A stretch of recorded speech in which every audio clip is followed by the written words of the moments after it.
Pronto. Então, pessoal, na outra aula a gente estava acompanhando sobre aquelas 3 grandes etapas da contração muscular, onde nós temos na primeira etapa a despolarização da sarcolemma, né?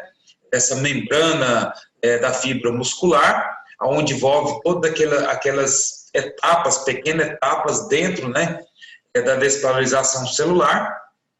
E na segunda etapa nós temos aonde vai vir propagada essa despolarização celular através da membrana, na sequência dos túbulos transversais. Então vai vir propagado aqui essa despolarização até os túbulos transversais, que são esses túbulos T, né, que atravessam toda a fibra muscular, e vai chegar a estimular o retículo sarcoplasmático, né? O retículo sarcoplasmático vai liberar esse cálcio que está armazenado, que a principal função dele é armazenar e liberar cálcio, né? E vai liberar este cálcio, pessoal, que vai ligar a troponina. A troponina é aquela proteína reguladora que fica envolvida juntamente com a tropomiosina, que envolve o nosso grande filamento de actina, né? Então, com essa ligação do cálcio, nós vamos ter uma força atrativa entre esses filamentos, causando o quê? Causando esse deslizamento da actina sobre a miosina, iniciando a contração muscular e com quebra de ATP também. Tá? Bom, pessoal, já que nós já discutimos o processo das etapas da contração muscular, agora nós precisamos saber de onde vem esse aspecto de energia. Eu sei que vocês já estudaram, para quem já passou aí por bioquímica, para quem já passou por metabolismo, reprodução humana, enfim, vocês já acompanharam até a biologia, vocês já acompanharam esse processo de produção de energia, né, através das vias energéticas. Eu só vou passar algo rápido aqui para vocês, tá? Que o nosso corpo, sem ATP, ele não tem contração muscular. Eu não lembro se eu já falei para vocês o que acontece com a musculatura, por exemplo, de um corpo que está morto, né? Então, quando ele não tem produção de ATP, o que acontece?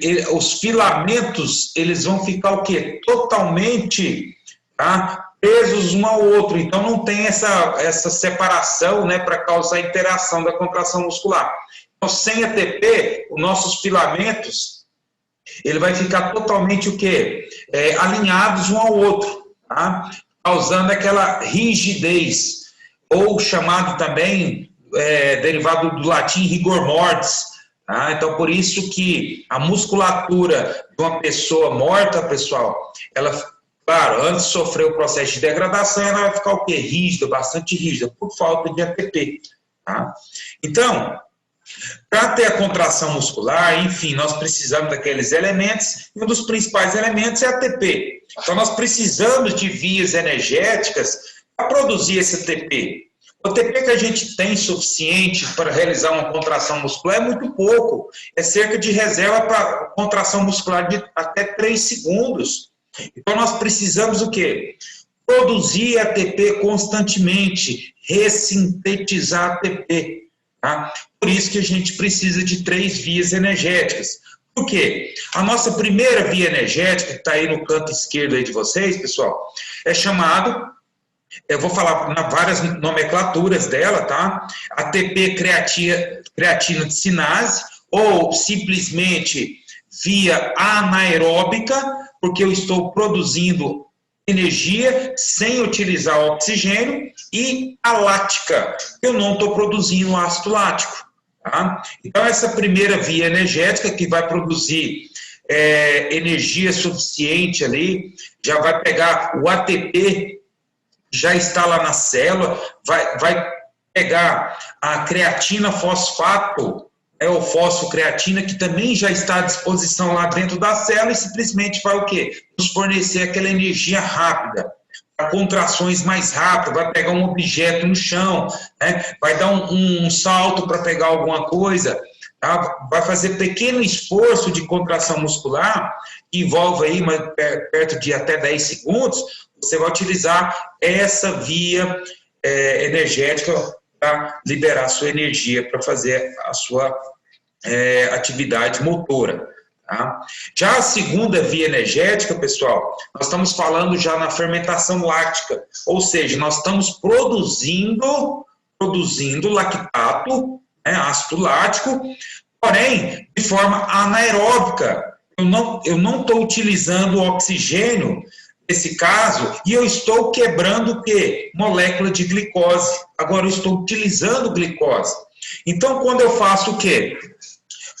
Nessa via energética, pessoal, a cada molécula de glicose, que eu vou quebrá-la, através, é claro, da hidrólise, tá certo?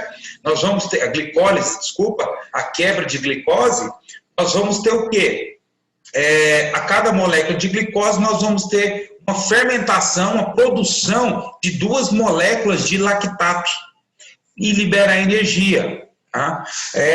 E lactato, pessoal, apesar que a literatura, há muitos anos atrás, mais antiga, claro que a literatura antiga traz o lactato, como um causador de fadiga, enfim, foi muito criticado o lactato. E, na verdade, pessoal, ela é uma molécula muito energética no processo recuperativo.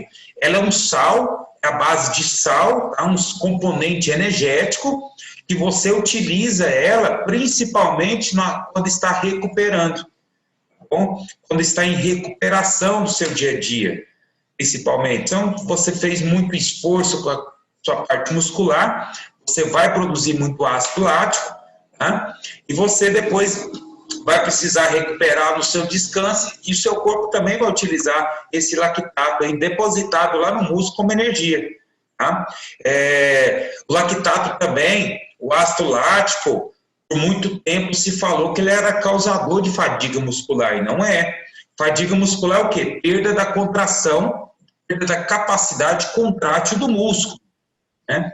E o músculo, pessoal, ele não vai entrar em fadiga por causa do excesso do ácido lático. O que se fadiga o músculo, ele entra em colapso, a contração, é o excesso do hidrogênio, tá? Que é acumulado no músculo. Por que o excesso do hidrogênio? Quando você está fazendo muita contração muscular, nós estamos o quê? Começa a produzir muita energia, gastando muita água, gastando muito oxigênio, para produzir energia. Daqui a pouco está chegando na respiração celular. E meu corpo, pessoal, vai liberar o quê? Vai deixar à disposição o hidrogênio. Né? Por que quando você faz muita contração daquele determinado músculo, se aumenta a temperatura? Principalmente porque aumenta também a acidez. Nós produzimos mais calor através daquela contração muscular e a acidez também aumenta. Por quê? O excesso de hidrogênio. Tá? O excesso de hidrogênio causa acidez. Se eleva a acidez, se eleva a temperatura, causa uma desidratação, porque está perdendo muita água, né? Está depletando ou gastando muito glicogênio, ok? Por exemplo, o sol. Qual elemento que tem mais composição no sol? O hidrogênio. O sol é muito quente. Então, pessoal, da mesma forma, o nosso principal fator para entrar numa fadiga muscular, que seja, é o excesso do hidrogênio, tá? Mas aí, o que acontece? O corpo tem a tendência também à homeostase, né? Entrar em equilíbrio. Então, você dá uma repousada aí, diminui qualquer ritmo que você esteja fazendo, às vezes está fadigando, dando uma faxina em casa, né? Mudando móveis ali, ou esteja dependendo do seu trabalho que você faz. Então, se você maneirar um pouco ali no ritmo, começar a dar uma descansada, você vai entrar o quê? Na respiração celular. Ou glicólise aeróbica ou via oxidativa. Aí a gente começa o quê? Utilizar oxigênio para produzir energia. E com ela, pessoal, nós vamos ter uma ajuda daquelas enzimas oxidativas. Para quem não se lembra, o NAD, o FAD, que é a flavina dinucleotídeo, né? Quando ela se liga ao hidrogênio, vira hidrogênio, flavina dinucleotídeo. O NAD e o FAD, que na verdade são enzimas, proteínas, que fazem o quê? O transporte do hidrogênio. Tá? Como eu estou trabalhando com uma via oxidativa, qual é o elemento principal que eu vou ter para produzir energia? O oxigênio. E quando você liga o hidrogênio com molécula de oxigênio, nós vamos começar a formar o quê? Água. Então, nós vamos restabelecer aquela normalidade, né, fisiológica ali no interior do músculo, com água, com oxigênio, junto, para produzir, são elementos necessários também, outros sobre o processo de produção energética também. Tá? Então, essa é a nossa via energética, que tem aquelas 3 etapas. A primeira etapa é a glicólise aeróbica, né? Onde se quebra a glicose com oxigênio.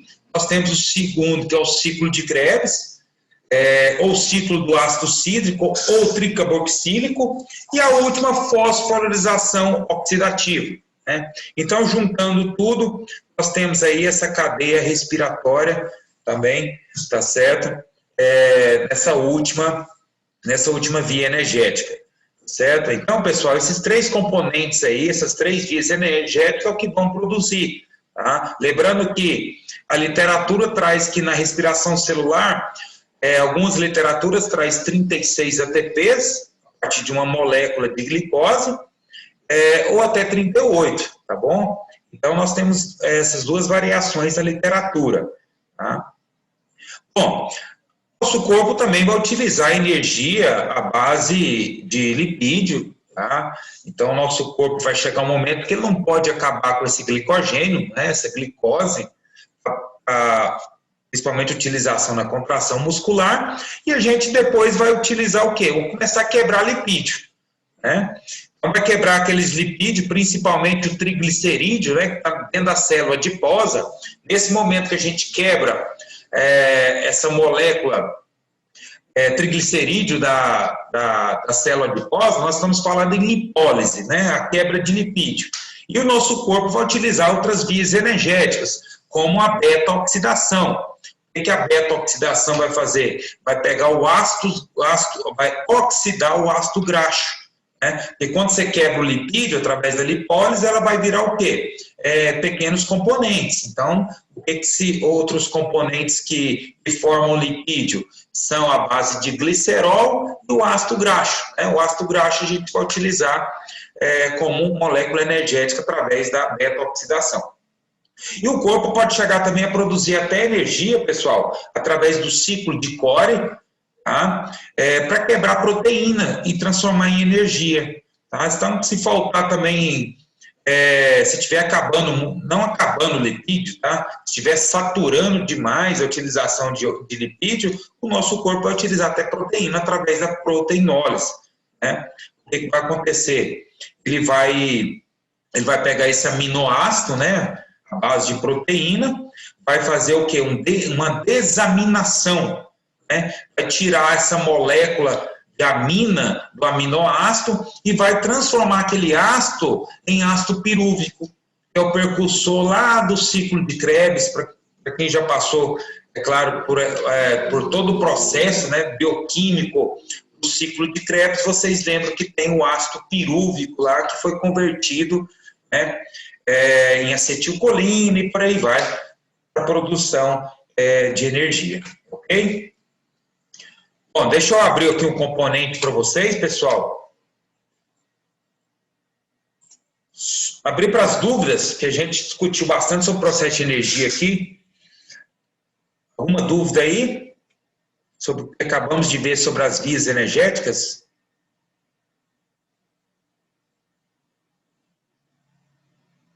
Pode colocar no chat ou no microfone. Tá tranquilo? Se vocês já passaram, na verdade eu só estou refrescando vocês, né?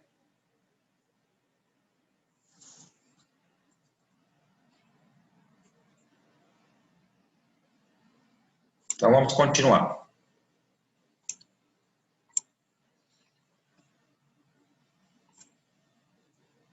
Bom, pessoal, então aqui eu deixei alguns componentes, até para vocês, eu sei que vocês adoram estudar no slide, né? Então, deixei aqui para vocês sobre alguns conceitos, tá? Por exemplo, nós temos alguns tipos de contrações musculares, né?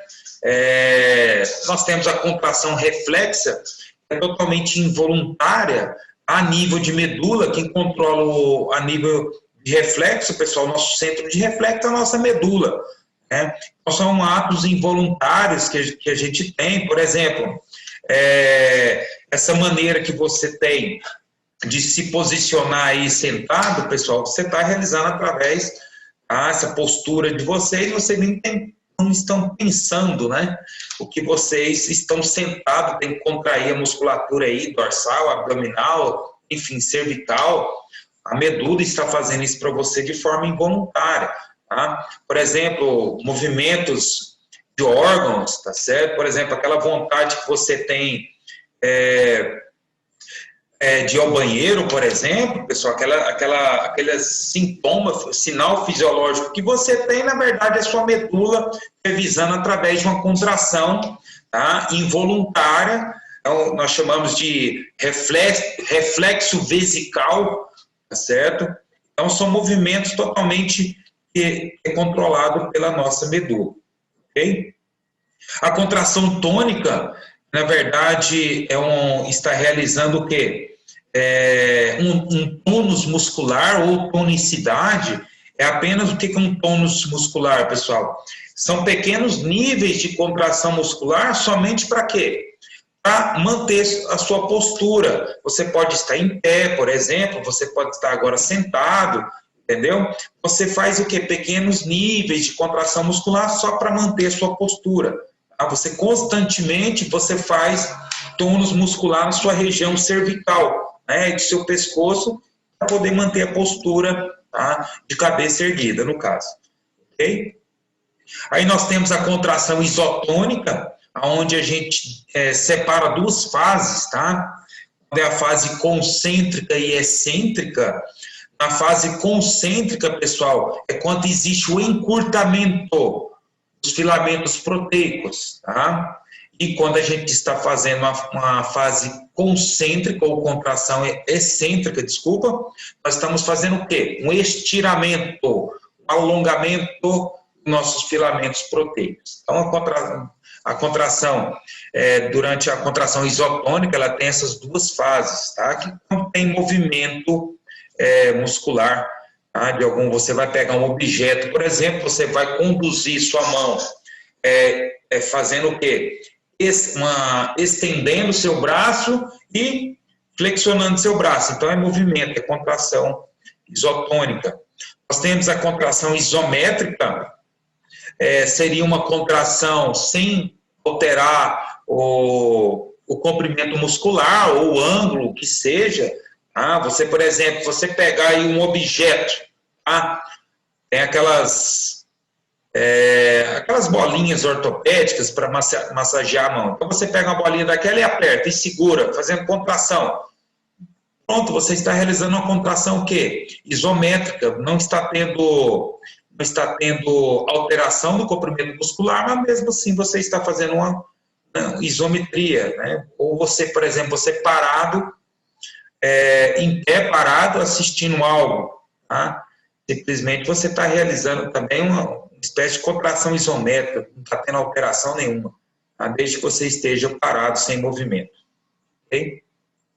Outras questões que eu já cheguei a falar sobre a mioglobina em outras aulas, tá? A nossa mioglobina, vocês às vezes escutam mais sobre hemoglobina, né? Que é aquela proteína, a proteína transportadora de oxigênio, né, no sangue, que dá a pigmentação também vermelha no sangue, e nós temos no músculo a nossa mioglobina, né, que é a mesma pigmentação transportadora de oxigênio também. Tá? Tem grande afinidade com o oxigênio. A fosfocreatina é uma das principais moléculas para fazer a ressíntese de ATP ali na nossa primeira via energética, né? Então, quando a gente tem o ATP, que a gente quebrou ele, quando você quebra o ATP através da hidrólise, você libera a energia, né? e vai ficar ADP2-fosfato, né, e vai liberar um fosfato inorgânico. Então, o que a primeira via energética faz no processo de ressíntese, de acoplamento que a gente fala? Nós temos a fosfocreatina ou creatina-fosfato, que ela vai doar, né, essa molécula do fosfato, ok? Para se ligar ao nosso ADP, que só tinha 2 fosfatos, transformando, ressintetizando de novo e ficando 3 ATP. Desculpa, 3 fosfato, no caso, o ATP, certo? Então, é o processo da fosfocreatina, na verdade, a principal função dela é ressintetizar ATP, né, produzir novamente as moléculas de ATP para poder disponibilizar ali na célula a contração muscular. Fermentação láctea, né, eu expliquei sobre o processo da produção de lactato. Então, quando a gente está produzindo esse lactato, o ácido lático, aí, nada mais nada menos que a fermentação láctea, né? A regra do tudo ou nada é sobre o processo de somação espacial, esse poder que a gente tem de aumentar, né? Quando a gente precisa aumentar uma força, por exemplo, quando você está pegando um peso que seja, está pegando aí uma caixa de compras, né? Essa caixa de compras estava com pouco alimento, de repente colocou mais alimentos nessa caixa de compra e você precisa aumentar a sua força da contração muscular. Então, o que é essa regra do tudo ou nada? É uma estimulação, nesse caso, espacial, né? Você está o quê? Recrutando novas fibras musculares, ou seja, você está estimulando, tá? Você está estimulando mais fibras musculares, aquela musculatura, para poder aumentar essa força, essa capacidade de força sua. Agora, um outro processo se chama o quê? Somação temporal, né? É aquela estimulação contínua. Você levantou a caixa, tá? Precisou de mais força, porém você tem que ficar segurando essa caixa por mais tempo. Então, esse processo é o quê? É somação temporal. São estímulos contínuos para você manter a contração muscular. Tá? Bom, a tepania é aquela permanência da fibra durante um processo de somação temporal que eu acabei de explicar para vocês. Então, quando vocês mantêm uma contração muscular, tá, por mais tempo, mas continuamente, você está realizando uma tetania. E se for pequeno nível de contração muscular, você está realizando, no caso, um tônus muscular. Tá bom?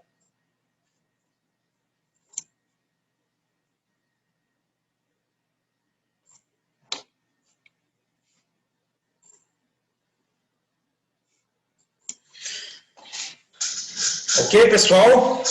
Perguntinhas? Nós fechamos essa parte da musculatura, da fisiologia muscular. Tá? Vocês têm alguma dúvida, alguma curiosidade aí do seu dia a dia sobre o aspecto muscular?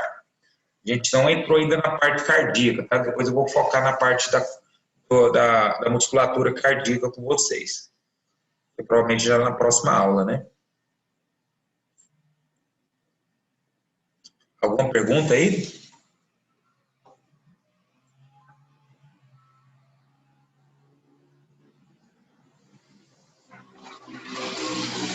Tá, eu vou fazer uma pergunta para vocês. Como é que seu músculo cresce? Vocês, desde criança, começaram a crescer o músculo, não foi? Como isso aconteceu lá na fibra muscular? Alguém tem uma ideia? Como realmente seu músculo cresce, desenvolve?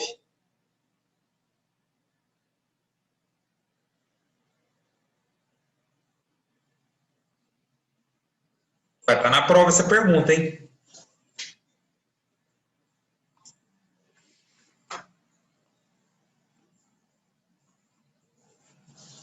Ninguém vai arriscar não, pessoal?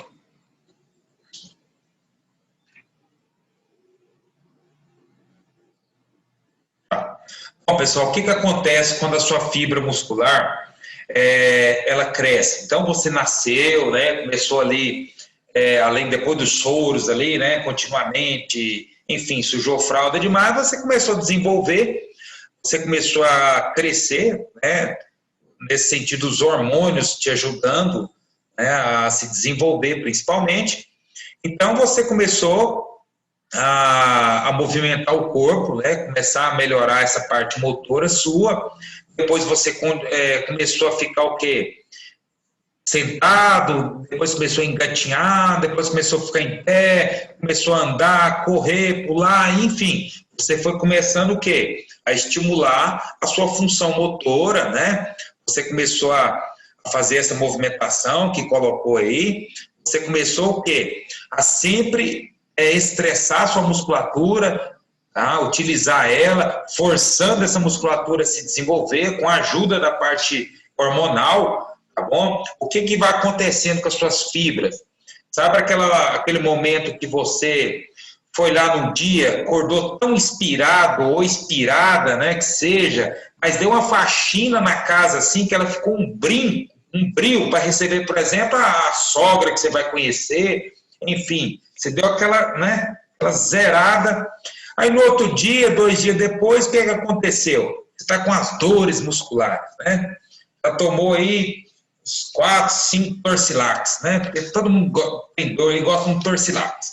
Enfim, o que aconteceu com a sua musculatura que ela está dolorida, pessoal? Ela aconteceu microlesões, tá? Ou microfissuras que se fala, ok? Então, desde quando é criança, pessoal, você teve o quê? Microlesões, né? Fez parte desse crescimento seu. Então, o seu corpo vai o quê?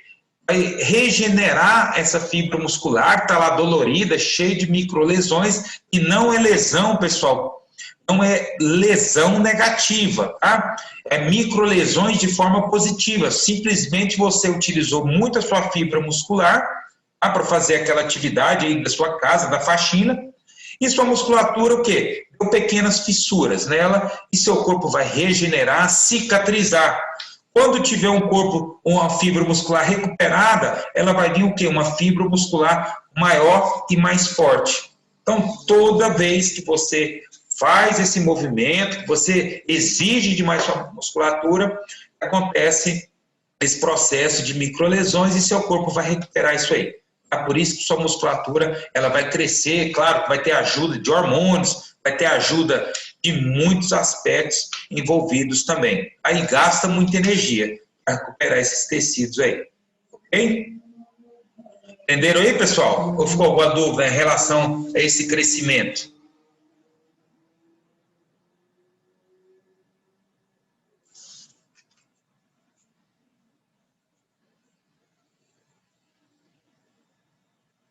Ok.